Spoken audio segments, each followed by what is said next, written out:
선악 하면은 제일 먼저 떠오르는 게 있다면은 하나님께서 천지를 창조하시고 인간을 창조하신 후에 에덴 동산에 두시고 모든 것을 다 네가 갖되 선악을 알게 하는 나무만 취하지 말라.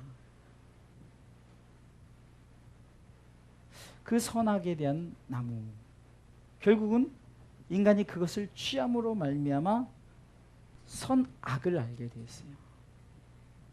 그래서 저와 여러분들의 마음속에는 두 가지가 항상 공존해요. 그건 뭐냐? 선과 악이 공존한다는 겁니다. 바울도 오늘 본문을 통해서 자기가 정말로 선만 행하고 싶은데 내 속에 악이 자라나고 있고 선이 늘 이겼으면 좋겠는데 악이 이기는 그것을 볼 때 정말 나 자신의 연약함을, 스스로가 연약함을 그는 고백을 합니다. 오늘 로마서 7장의 이 말씀을 통해서 이 바울은 1절부터 3절에는 결혼에 대한 비유를 얘기합니다. 결혼에 대한 비유를 한번 읽어보겠습니다. 1절로 3절 말씀을 다 같이 읽도록 하겠습니다. 읽습니다. 형제들아, 내가 법 아는 자들에게 말하노니 너희는 율법이 사람의 살 동안만 그를 주관하는 줄 알지 못하느냐. 같이 읽습니다. 남편 있는 여인이 그 남편 생전에는 법으로 그에게 매인 바 되나 만일 그 남편이 죽으면 남편의 법에서 벗어났느니라. 그러므로 만일 그 남편 생전에 다른 남자에게 가면 음부라 이르되 남편이 죽으면 그 법에서 자유하게 되나니 다른 남자에게 갈지라도 음부가 되지 아니하느니라. 아멘. 이 결혼의 비유의 말씀을 통해서 보면은 남편이 있는 여인과 남편에 대한, 그러니까 뭐 남편이 있는 아내는 당연히 여인은 아내를 말하는 거죠. 이 남편이 있는 여인은 비유적으로 말하는 율법의 매인자를 말하는 거예요. 율법의 매인자. 그럼 남편이 율법이죠. 바울이 이렇게 비유하면서 뭐냐면은 우리가 율법에 매여 있을 때, 이 율법에 매여 있을 때 결국 우리는 이 율법에 따라 우리가 살아갈 수밖에 없다는 거예요. 근데 여러분들 이렇게 보면은 역설적인 부분에 그 남편이 죽으면 남편의 법에서 벗어났느니라. 이를 보면은 남편이 죽었을 때는 율법에서 벗어난대요. 근데 남편이 살아있을 때 율법에 매여 있대요. 어떻게 보면은 우리가 아니 율법에 매여 있는 것이 정석이지 어떻게 우리가 율법에서 벗어나는 게 더 정석일까? 바울은 여기서 법에 대한 얘기를 왜, 율법에 대한 얘기를 왜 하냐면은 우리가 율법에 얽매여 있어서 그 율법에 얽매임으로 말미암아 나 자신이 율법대로 살아갈 수밖에 없다는 거예요. 그러니까 결국은 율법대로 살아갈 수 없으니까 결국은 어떤 사람은 자포자기 해버리고 어떤 사람은 정말 율법이 너무 힘들고 포기해버리는 거예요. 그리고 율법을 지키려고 애를 쓰지만 정말 율법을 지키기는 어렵죠. 그리고 그 율법을 통해서 결국은 하나님의 말씀이 무엇인가를 깨달아야 되는데 말씀에 얽매여지는 거예요. 사랑하라. 여러분들 우리가 사랑을 해야 되는데 그 하나님이 사랑을 실천치 못하면은 그 사랑하라는 그 말씀에 얽매여서 우리 정말로 나는 왜 사랑을 못하지? 나는 왜 형제를 미워하지? 간음하지 말라. 왜 나는 항상 내 속에 음욕이 있지? 충성하라. 왜 나는 충성하지 못하지? 이게 자꾸 율법에 얽매이다 보니까 율법 때문에 넘어지는 거예요. 바울이 이 비유를 하는 것은 결혼했을 때는 율법에 얽매여 있지만 그러나 이 남편이 죽으면은 율법에 벗어날 수 있다는 거예요. 이 말은 한마디로 말하면 이겁니다. 우리가 예수 그리스도를 믿음으로 말미암아 율법을 완성시켰는데 율법에서 자유함을 얻는 것이 뭐냐면 오직 예수 그리스도로 말미암아 율법 앞에서 자유함을 갖는 거예요. 결국은 예수님께서 율법을 폐하러 오신 것 같지만 결국은 율법을 폐하러 오신 게 아니라 그분 자체가 말씀이기 때문에 말씀을 완성시키고자 율법을 완성시키시고자 이 땅에 오셨다는 거예요. 그래서 우리 가운데 그리스도의 이 그리스도라는 바로 예수 그리스도라는 메시아 우리의 구세주 구원주가 왜 중요한가를 성경은 말하고 있어요. 계속해서 4절 말씀을 읽어보겠습니다. 4절 다 같이 읽습니다. 그러므로 내 형제들아 너희도 그리스도의 몸으로 말미암아 율법에 대해 죽임을 당하였으니 이는 다른 이 곧 죽은 자 가운데 살아나신 이에게 가서 우리로 하나님을 위하여 열매를 맺히게 하려 함이니라. 여기서 보면은 누구로 말미암아요? 예수 그리스도의 몸으로 말미암아. 예수님이 우리를 위해서 십자가 달리심으로 말미암아 율법을 완성시켰어요. 이게 율법에 얽매이지 않고 율법에서 벗어났단 말입니다. 그래서 우리는 이미 율법에 대하여 죽임을 당했다. 내가 그리스도와 함께 십자가에 못 박혔다. 죽임을 당했기 때문에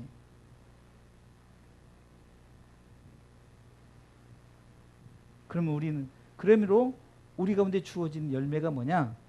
오늘 4절의 후반부에 보니까 하나님을 위한 열매를 맺게 됐다. 하나님을 위한 열매가 뭘까요? 하나님을 위한 열매는 바로 우리가 하나님의 뜻대로 삽시다. 하나님의 영광을 위해 삽시다. 복음을 위해 삽시다. 우리가 복음의 그 사역을 위해 삽시다. 계속해서 삽시다 시절하면서 정말 하나님을 위한 열매가 뭡니까? 그것은 바로 우리가 예수 그리스도 그분이 이 땅에 오셔서 우리를 위해서 십자가를 지시고 우리 가운데 대속의 은혜를 베풀어 주신 그것을 우리가 그것을 받아들임으로 말미암아 우리가 더 이상 죄가 아니라 의인 되어지고 지옥 백성이 아니라 천국 백성이 되어지는 거예요. 하나님 그것을 향해서 우리를 사랑하셔서 독생자 예수 그리스도 이 땅에 보내신 이것이 바로 하나님을 위한 열매죠. 이것은 율법을 지키지 못했지만 예수 그리스도 그분을 믿음으로 말미암아 주 예수를 믿으라 믿음으로 말미암아 얻는 우리 가운데 율법이 완성된 더 이상 율법에 얽매이지 않고 우리가 이 많은 율법을 이거 지켜 천국 간다면은 누구도 천국 갈 사람이 없어요. 그러나 예수 그리스도를 믿음으로 말미암아 그리스도의 몸으로 말미암아 우리 가운데 이제는 하나님을 위한 열매를 맺게 하려 하심인 줄 믿으시기 바랍니다. 계속해서 이거에 대해서 얘기를 하지만 그러면은 하나님을 위한 열매가 있는가 하면 5절 말씀 읽어보겠습니다. 읽습니다. 우리가 육신에 있을 때에는 율법으로 맘내는 죄의 정욕이 우리 지체 중에 역사하여 우리로 사망을 위하여 열매를 맺게 하였더니 하나님은 열매가 있고 사망을 위한 열매가 있어요. 왜 예수님께서 이 바리새인들아 서기관들 하면서 야단쳤을까요? 율법에 얽매이고 율법에만 그래서 율법이 스스로 자기들이 율법에 대해서 지키지도 못할 뿐더러 율법을 가지고 때로는 예수님을 시험하기도 하고 요한복음 8장에 예수님을 시험하려고 가늠한 여인을 데려오잖아요. 결국은 그것 때문에 그들이 스스로 죄를 짓죠. 그러니까 율법 때문에 죄가 그들에게 들어오게 되는 거예요.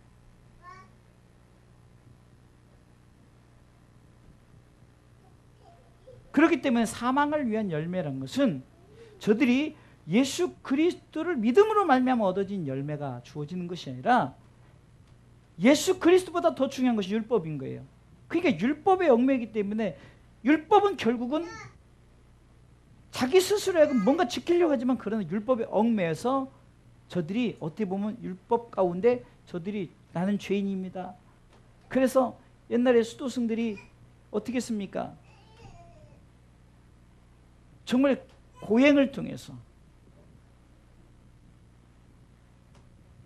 그 고행을 가운데 뭔가 내가 깨달아지고 얻어지는 캐톨릭도 뭔가 어떤 고난의 계단에서 막 무릎팍을 그냥 박박 기면서 고난을 경험해야만이 뭔가 우리 가운데 죄가 씻어지고 용서함을 받는 것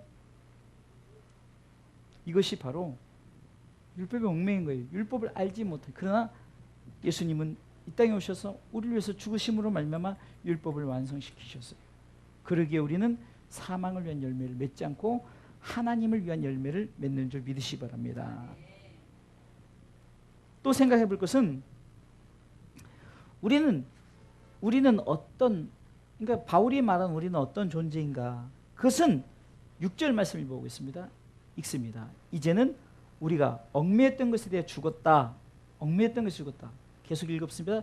율법에서 벗어났으니 이러므로 우리가 영의 새로운 것으로 섬길 것이요 의문에 묵은 것으로 아니할지니라. 자, 율법에 대해 죽었고 율법에서 벗어난 자가 어떻게 돼? 영의 새로운 것. 이것은요, 내가 예수 그리스도를 믿음으로 말미암아 내가 새 사람을 입은 거예요. 옛사람은 죽어버린 거예요. 예수 그리스도로 우리가 새 사람을 입은 줄 믿으시기 바랍니다. 그런 자들은 변화된 심령이, 그래서 내가 이제 율법에 얽매이는 게 아니라 자발적인 신앙생활을 하는 거예요. 또 다른 측면은 내가 자발적인 신앙생활을 하는데 성령님께서 철저하게 지도하시고 성령님께서 이끌어 가신다는 거예요. 이게 성령님의 감동에 의한, 성령님을 통해서 우리가 자발적으로, 내가 자발적으로 움직여주는데 나를 케어하시고 나를 돕는 자가 있는데 누구냐? 성령님이라.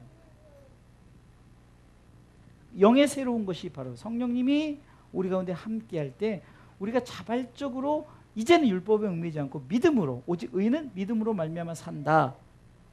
그래서 영의 새로운 것이 우리 가운데 주어진 거예요. 이런 자가 율법에 대하여 죽은 자예요. 그리고 율법에서 벗어난 자라는 거예요. 그래서 율법에 벗어난 자들은 영의 새로운 것을 쫓는다 그랬어요. 그런데 아직도 의문에 죽은 것, 의문에 죽은 것이라는 게 나오죠. 6장 후반부에, 6절 후반부에 영의 새로운 것을 섬기지 못하고 의문에 묵은 것으로, 그것을 왜 얘기하느냐? 의문에 묵은 것은 아직도 폐지된 법적인 권위, 어쩌면은 예수 그리스도로 말미암아 율법이 완성되었어요.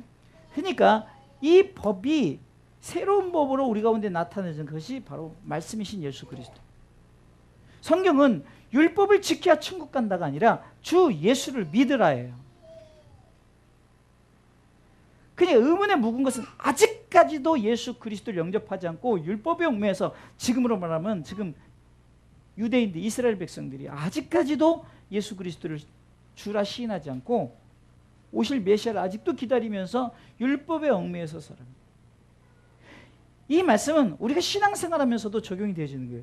우리가 신앙생활하면서 성경을 많이 알고 성경 속에서, 근데 성경 속에서 나타난 이 모든 것을 다 못 지키니까 이거에 얽매여가지고 아직도 의문에 묵은 것, 이것 때문에 괴로워하고 흔들리고 넘어지고.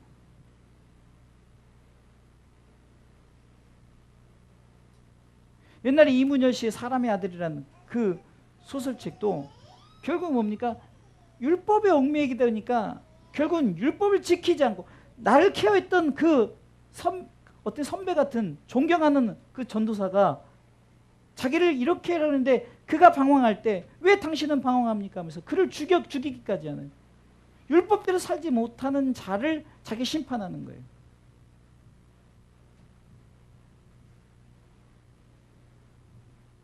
그가 왜니까 다시 돌아온 거예요. 다시 돌아오니까 왜 그가 그랬을까?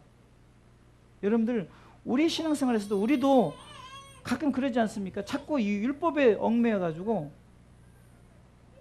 내가 기도하지 못하는데, 내가 정말로 전도하지 못하는데, 내가 정말 예배를 잘 드리지 못하는데, 그런데 정말로 예수 그리스도를 가슴에 둔 사람은 스스로 예배에 대한 고민, 정말 내가 어떻게 예배를 드려야 되는가, 내가 어떻게 내가 어떻게 기도해야 되는가, 어떻게 말씀 전하는 것이 스스로 이것이 다 해결돼요. 왜? 아까도 말했잖아요. 영의 새로운 것은 내가 자발적으로 신앙생활하고 내 속에 성령께서 나를 철저하게 케어하시고 나를 돕기 때문에 핑계할 수가 없어요. 만약에 여러분들이 성령께서 지도하고 내가 자발적인 신앙이 있는데 내가 예배 드리기 싫고 내가 기도하기 싫고 전도하기 싫고 내가 뭐 그냥 예수 믿는 것 자체가 싫다, 이것은 영의 새로운 것을 경험하지 아직도 의문에 묵은 것 속에 살아가는 거예요.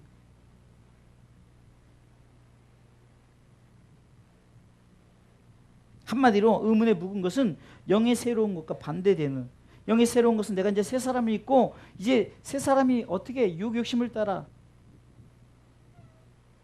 내가 이제 모든 것을 다 내려놓고 하나님이 나에게 요구하시는 거룩한 산제사로 드려지는 그런 예배자의 삶이 바로 영의 새로운 사람이에요. 근데 의문에 묵은 것은 아직도 율법에 얽매여서 그냥 여기다 경문을 딱 붙이고 내가 정말로 주일날은 어디까지만 가면 안 되고 돈을 써서는 안 되고 뭐 해서는 안 되고 율법에 창살을 만들고 우리가 그 속에 갇히는 거예요.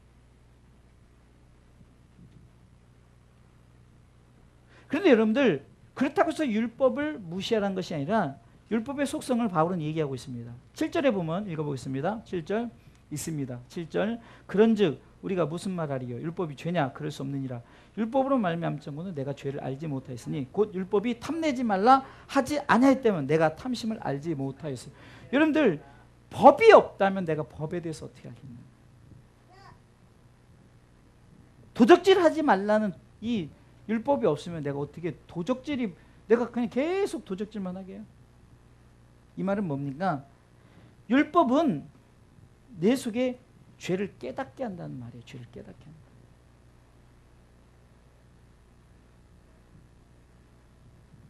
그래서 죄를 깨닫는 자는 어떻게 됩니까? 이 율법을 통해서 내가 죽어야 되는구나.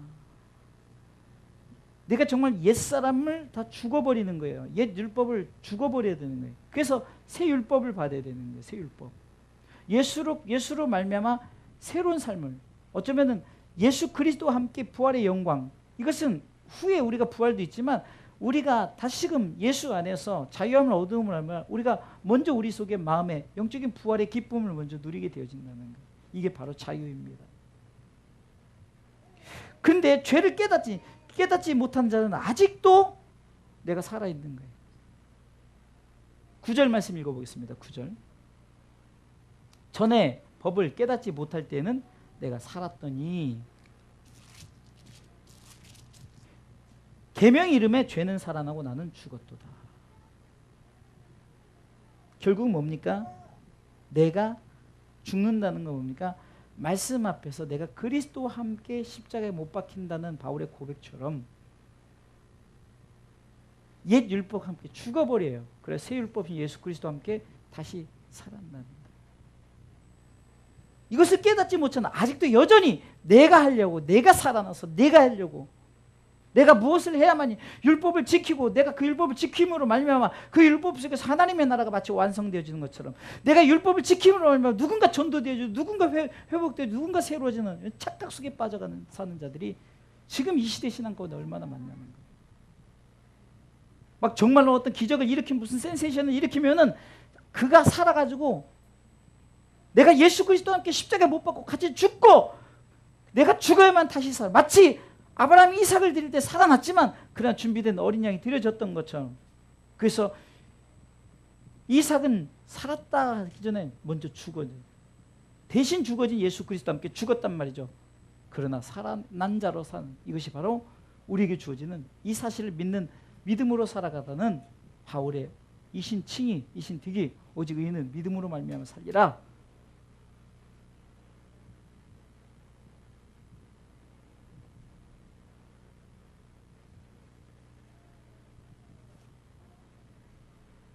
결국은 율법을 통해서 율법과 함께 우리는 죽어야 됩니다. 그래야만이 우리 가운데 새로운 새 율법,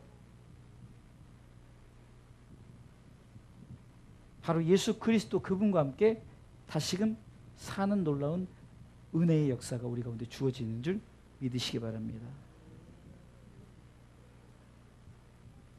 자, 왜 제가 서론에 이 얘기를 하느냐? 선과 악에 대한 얘기를 하기 위해서 이렇게 자유함을 받고 깨달은 이 바울이 여전히 내가 지금 그리스도와 함께 죽고 율법이 죽고 율법에서 벗어남으로 말미암아 영의 새로운 것을 가지고 내가 정말 예수 그리스도와 함께 살아가는 그에게 그 마음속에 선악이 존재하는 거예요. 그래서 오늘은 이 선악에 대한 이 부제로는 바울의 고백인 거예요. 바울의 고백. 바울이 이렇게 고백하는 거예요. 내가 이렇게 말씀 앞에 세워지고 말씀 앞에 드려졌음에도 불구하고 내 속에 선과 악이 공존한다고 고백하는 거예요. 19절을 읽어보겠습니다. 19절 읽습니다. 내가 원하는 바 선은 하지 아니하고 도리어 원치 아니하는 바 악은 행하는도다. 누가 고백하는 거예요? 바울이. 이 바울은 어떤 사람이요? 정말로 내가 정말 율법과 함께 죽고 내가 예수 그리스도와 함께 다시 살아나서 내가 정말 그렇게 믿음 생활하는, 아니 어쩌면은 그 시대에 정말로, 아니 이 시대에 바울 하면은 대단한 선지자요, 대단한 율법학자요, 정말 대단한 전도자요. 요즘 말하면 훌륭한 목회자란 말이죠. 그런데 그의 마음속에 내가 선은 행치 아니하고 원치 아니하는 악은 행한다. 제가 이 구절을, 이 19절을 자세히 읽어보니까 한번 여러분들도 다시 한번 자세히 읽어보겠습니다. 읽어보겠습니다. 내가 원하는 바 선은 하지 아니하고 도리어 원치 아니하는 바 악은 행하는도다. 여러분들 잘 보세요. 내가 원하는 건 선이에요. 바울의 고백이에요. 분명히 원치 아니하는 것이 악이에요. 그런데 내가 원하는 건 선이란 말이죠. 근데 악을 행해. 어쩜 이것을 이제 우리가 아이러니라 하는 건데, 아이러니. 당연히 내가 원하는 게 선이면은 이 선 가운데 내가 오직 선만 행해야 되는데 왜 악을 행할까?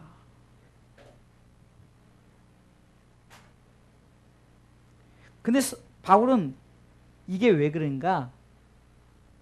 내가 아직도 내가 아닌 내 속에 있는 죄가 아직도 그렇게 한다는 거예요. 잘 읽어보세요. 저는 이 로마서 7장 계속 오늘도 좀 제가 오전에는 피서를 가잖아요. 커피숍에서 계속 반복해서 미가엘 성경을 7장만 계속해서 반복해서 듣는 거예요. 계속 들으면서 요즘에 설교 준비를 계속 반복해서 들어요. 왜냐면 한 번 듣고 이건 아니에요. 계속 듣고 또 듣고 성경 이렇게 같이 보면서 요즘에 핸드폰이 얼마나 좋아요. 다 보면서 다 이렇게 할 수 있잖아요. 그게 보면서 깨달아지는 게 바로 그래요. 아, 그렇구나.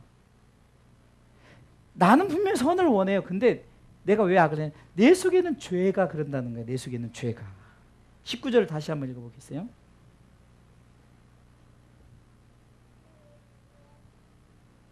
아, 17절을 읽어보겠습니다. 17절 읽습니다. 이제는 이것을 행하는 자가 내가 아니요 내 속에 거하는 죄니라. 나는 선을 원해요. 근데 내 속의 죄가 여전히 자꾸 악을 행하게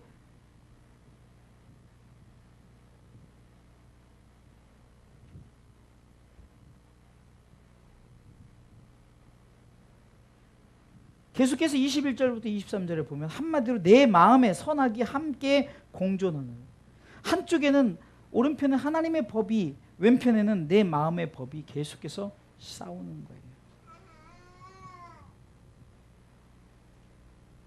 이 바울의 솔직한 고백 속에서 정말 그런 것 같아요. 우리 속에서 많은 목사님들이, 많은 성도들이, 지난주에 어떤 목사님, 유명한 목사님이 이제 어떤 설교를 하다가 이런 부분을 얘기하다. 어디 외국을 갔는데 이 외국에서 이렇게 이렇게 무슨 이렇게 헬기를 타고 이렇게 이제 관광을 시켜준 그런 코스가 있었대요. 그런데 이 코스를 지나가는데 그 가이드가 목사님 저 밑을 보시면은 저기가 바로 누드 비치, 이게 누드 해변. 이게 모든 사람 다 벗고 다닌다는 해변이라는 거예요. 그러니까 그 높은 데서 다 벗은 보이긴 하겠어요. 그런데 목사님이 이렇게 봐진다는 거예요. 그러면서 그 목사님이 그러면서 말하는 게 제가 비정상입니까? 이 질문을 하더라고요. 왜 이 말을 말씀을 드리냐? 우리는 아직도 내 속에 이 죄란 것이 우리도 모르게 계속 자리를 잡고 있어요. 누르고 있단 말이죠. 안 그렇습니까? 바울이 그랬다니까요. 바울 하면은 정말 바울 목사님 하면은 이 시대 지금 누구도 바울을 따라갈 수 있는 목회자가 아직 나오질 않았어요. 그런데 바울이 그렇게 고백을 하는 거예요. 바울이 왜 이 얘기를 했을까? 내 속에 왜 선과 악이 존재하고 나는 선을 행하고 싶은데 왜 자꾸 악을 하는데 그 악을 행하는 이 범인이 죄인데 왜 그랬을까? 우리가 흔히 찬송가 202장인가요? 죄에서 자유를 얻게 하면 뭐라고요? 보혈의 능력, 주의 보혈. 바울은 무엇을 얘기하기 위해서 율법에서 죽고 율법에서 다시 새롭게 살아나고 그리고 내 속에 두 마음이 싸우고 왜 이 얘기를 왜 했느냐? 결국은 바울이 경험한 바 24절 말씀을 읽어보겠어요. 어쩌면 우리 속에 선악이 공존하기 때문에 항상 우리는 이 고백이 있어요. 그렇죠? 다 같이 읽어보겠습니다. 오라 나는 곤고한 사람이로다. 이 사망의 몸에서 누가 나를 건져내랴. 아주 쉽게 그럼 바울이 아무리 발부딩 쳐도 안 되는 거예요. 막 정말로 내가 남을 미워하지 않으려는데 나도 모르게 미워하고, 지나가는 여자 쳐다보지 않는데 나도 모르게 쳐다보고, 남의 것을 탐내는 것에 내가 탐내고 싶지 않은데 자꾸 탐나게 되고, 사촌이 땅 사면 배 아프고, 우리 교회보다 옆에 교회가 잘 되면 배가 아프고 시기하고 질투하고.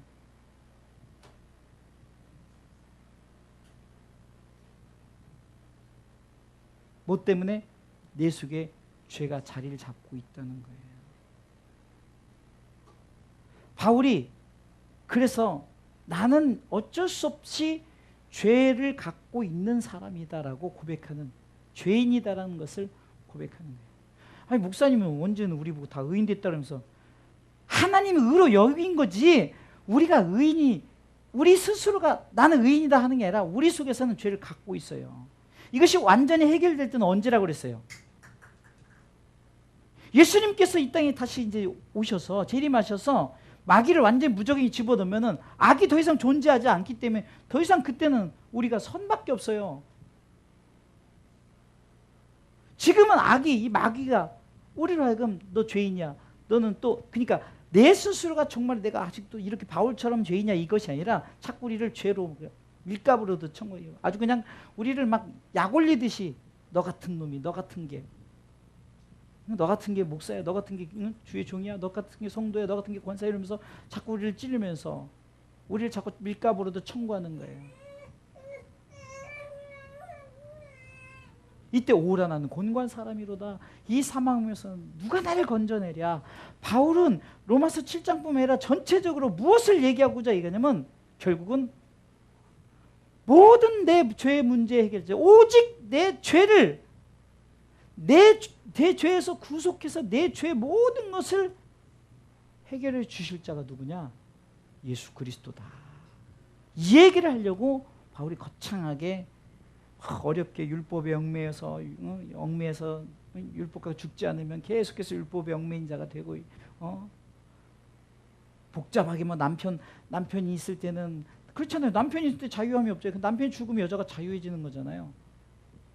그 한마디로 그러면 남편 죽으란 거예요. 이게 아니잖아요. 성경이 말하는 게.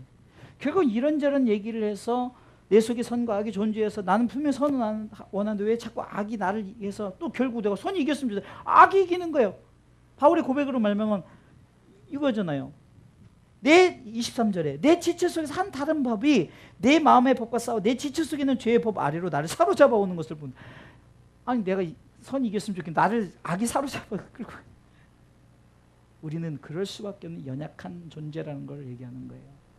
그러면서 바울이 로마서 7장 25절에 우리 주 예수 그리스도로 말미암아 하나님께 감사하리로다. 그런즉 내 자신이 마음으로는 하나님의 법을, 육신으로는 죄의 법을 섬긴다라고 내 속에 항상 그렇게 어쩔 수 없이 그렇게 공존되어지지만, 엄격하게 읽으면은 오늘 8장 1절로 2절까지 읽어야 돼요.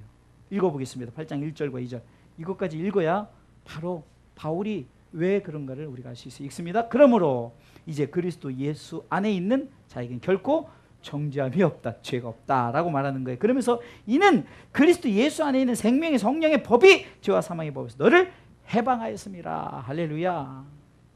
바울이 이걸 얘기하려고 거창하게 모든 걸 얘기한 거예요. 내 속에 여전히 죄와 사망의 법이 이기고 있는데 예수님께서 우리 가운데 딱 들어오려면 그것을 다 빼버리고 정죄함이 없다.